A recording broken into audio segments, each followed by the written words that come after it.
Ange Postecoglou, hasn't it? All things considered. What a manager. What a start to his Spurs career. Hearing that he's going to get manager of the month for a second consecutive month. Spurs are top of the Premier League. And obviously one of his victories came in a very uncertain fashion at the Tottenham Hotspur Stadium against a certain Liverpool. So this is the first time actually that voice to voice, obviously we've spent a lot of time sending some hateful messages to each other, but it's the first time that me and Charlie... Playful banter. You call it that. But it's the first time me and Charlie have been voice to voice, ear to ear, to discuss matters on the day. The dust has settled, hasn't it, Charlie? A little bit. It feels a little bit forced to try and become angry about it again. But what are your thoughts after such a mesmerising game for probably all the wrong reasons? Well, to be honest, I don't want to take too long. I think that, not trying to skirt what you're talking about, there's two parts to this. I think we have to talk about the man himself first, which is Ange Postecoglou. And I think that I texted you guys, I think, after the... can't quite remember if it was in the Man United or the Sheffield United game. And I said, I can't believe how wrong I was when I said, and I'm maybe if we want to put the clip in from the last pod when I said, I think Pochettino is going to be the most successful manager Chelsea's ever had. And I said, who the hell is this Postecoglou guy? Is he worth the bloody, Fosters he pours at home, you know what I mean? And all this, and I think that, and I'll happily, obviously, I'm over the bloody moon. He has turned out to be, well, we're loving Big Ange instead, and I'm absolutely dreaming about him as well. I think he is an incredible manager. He's clearly, I like him a lot. I am embarrassed to say I didn't do enough research before he joined us this season. However, I've watched I've uttered Wayne on every bated breath he's spoken since he's joining us. Every interview, he just comes across like a man that everyone wants to take to the pub and just listen to him talk in that amazing accent. He's so calm.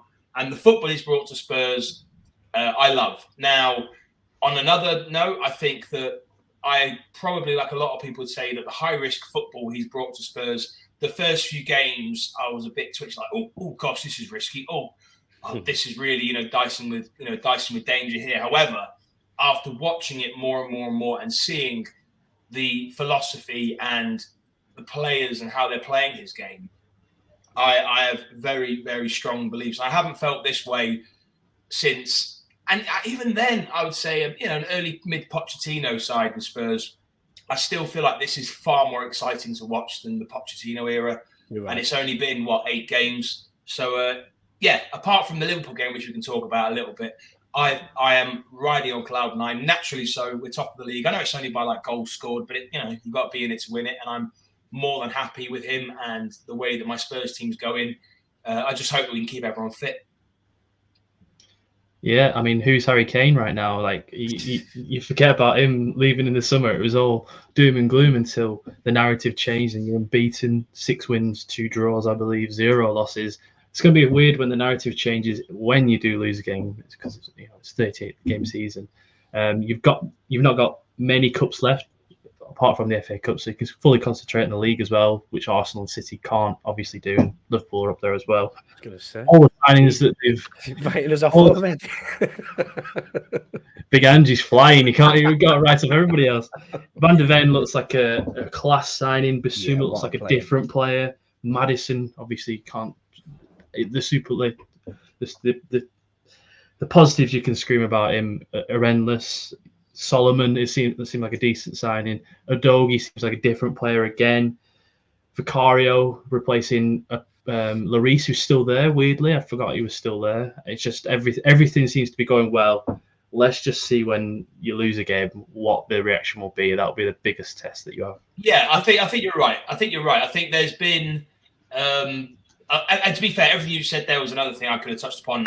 I think the recruitment, partly recruitment. I think, in terms of Van der Ven and Vicario, the recruitment's been great. And I also think when you talk about Basuma and Udogie and a few other players who are actually, even Pedro Porro to a point, I'm now starting to see, okay, this is probably what they wanted to sign. And perhaps a lot of this, I think, I was listening to, it's left in my head, but I was talking to, I think it wasn't, I'm not sure if it was listening to TalkSport or it was another podcast, but they were talking about when James Madison was talking on Sky Sports at his charity event on Sunday, and he was saying that with Ange Postecoglou, he makes you want to play for him. And I think there was this kind of narrative that people were talking about, this idea that Conte was maybe demanding more of the players, and there was a negative connotation of trying to drag, basically sort of shining the light on their negatives and saying improve this, whereas Postecoglou's kind of gone, this is what you're good at. Let's shine a light on what you're good at and not saying not improve, but instead of saying this is where you need to improve, he's saying this is where you shine. And I think that perhaps there's a thing with this Spurs team where instead of needing to be ruled with an iron fist, they need to be ruled with a cuddle. You know, they need someone to put their arm around them and say, just play your game. And it's clear that this far more free-flowing attacking football suits us. I genuinely think that what sets these managers apart and why they have such good starts and why, like I've said to you from the start, I think he's going to do really, really well at Spurs, and he's showing just that at the minute. I think that the managers that rise to the very top, I think it's a very simple formula, and it all stems down to all the responsibility every game, every time goes to them. Every time. It's never his fault, the groundsman's fault, the kitman's fault, the player's fault. It's my fault if it goes wrong, and I'll put my hands up. He comes out, I think it was the Arsenal game, and correct me if I'm wrong, and he said, listen, I go out and play. I go out and tell him to play this way. If it doesn't work, that's on me. That I just say, play, be free, do what this is. And if it doesn't work, that's on my head.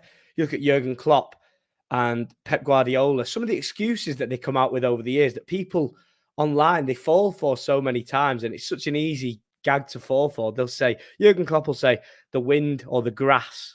And you think, do you genuinely think that the reason why he thinks we've lost the game is the grass? No, this player wasn't playing well. This player didn't do this. What happened was Jurgen Klopp sees that, doesn't want the players to get the responsibility for the loss and be upset and for it to take its toll on them. He wants it all himself.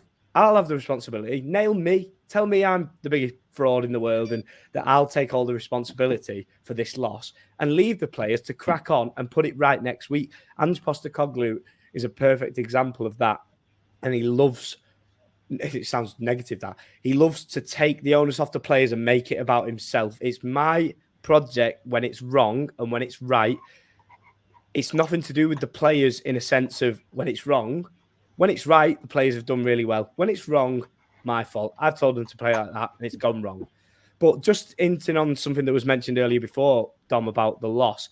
When Spurs went out the cup, I thought that was it took a quick derail of the Ange train, didn't it? Where it was like, hang on a minute, you've been brought in to win as a trophy. We've been talking about trophies for years and we're getting bantered for it. And now probably the easiest trophy to win, we're not going to win now because we put a weak team out and things like that. The way that I think Spurs have come from that, I think is really encouraging and, a great step forward, because that could have been a very quick derail where the fans go, hang on a minute, mate, you've been coming here to win a trophy. League Cups, if City get knocked out, which they have now, it's a tap-in, really. Obviously, it's going to be tough, but you'd like to think Spurs, if they were still in it now, would be in those latter stages, considering the teams that are left. So I think the way that they reacted to that was brilliant. I don't think he'll make the same mistake with the FA Cup, but at the same time, he wants to be focusing on that league, and you look at the position he's in right now. Yeah. Why not? Why? Well, I think to touch on that, just a point while we're talking about it, I'll admit that when I was not happy with the Carabao Cup, and I thought it was originally, when it first happened, I thought naive, and I've always stood by this. This isn't just that game. This is my view on any game like that, which is I have no idea, unless you have a player that's genuinely like fatigued beyond the point where they can't really be played. If a player's fit enough to play, right, you put your best team out there, you put the game to bed, then you bring on the donkeys, or not the donkeys, but you bring on the players that you want to see how they get on. No, but you know what I mean? It's like, I can't stand when managers do this thing where they go, well, we're playing, Preston, or I don't know how I say Preston, but a team that's not in our league. Do you know what I mean? Like, we're playing a lower league team. Yeah, let's play out the boys. Let's see how the boys get on. It's like, well, no, but you need to just win the game. Go put on your best players. And I do think, not to go down that rabbit hole too much, I think that with that Carabao Cup, what was clear was he did want to try out some players. It wouldn't surprise me if certain players probably were knocking on his door and saying, I want to have my shot at showing you what I can do. And it didn't work. And I think at the end of the day, he probably would, if he was being completely honest, he'd say, listen, I need to see how these players get on. They weren't good enough. And he probably didn't want to demoralize them by dragging them off really early. But I still believe that he was naive. I still think that if he wanted to win that game, he could have and he should have.